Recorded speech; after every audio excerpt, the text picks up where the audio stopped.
Hey, it's Dan Jones, Carolina Real Estate Experts. Thanks for stopping by the video blog today. I want to go over what a 1031 exchange looks like. So if you own a rental property or considering to buy one, let me talk about the pros and cons of a 1031 exchange, and let's get after it.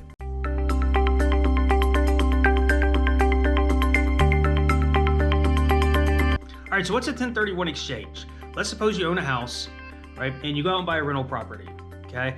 You buy it for $200,000. In a handful of years, it's worth $300,000. So a 1031 exchange, so I think, okay, I want to go out and sell the property. I want to make $100,000 on this property. What do I do with those dollars? How is that impacted by taxes? Good question.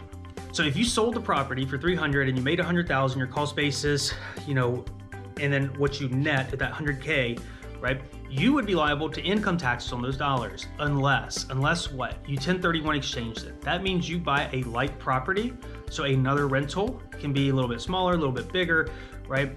But we're putting those $100,000 into, and actually everything you make from that property, from what you owed, like we're moving those dollars into a 1031 exchange. You can avoid paying taxes, right? Now it's a beautiful thing because for example, we're doing one right now where we're selling and we're taking the proceeds and we don't owe anything on a property, and we're taking half of what we're going to make and put on another property and half on another property and leverage a really low interest rate, right? Now, what's the benefit of that?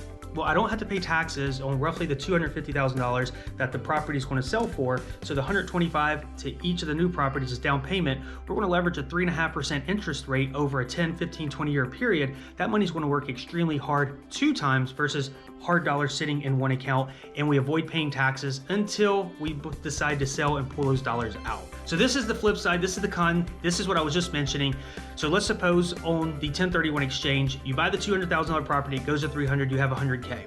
You buy another property, put those dollars into it, it goes up even more in 5, 10 more years. Then finally in 15 years, you decide to sell it, right? Eventually you will have to pay taxes unless you continue moving those dollars into other like properties in 1031 exchanges, or you play the long game and you just hold and rent.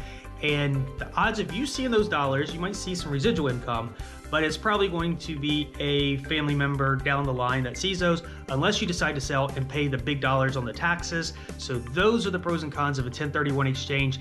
And just remember, you only have 45 days from the moment you sell a property to identify the next one you're going to purchase.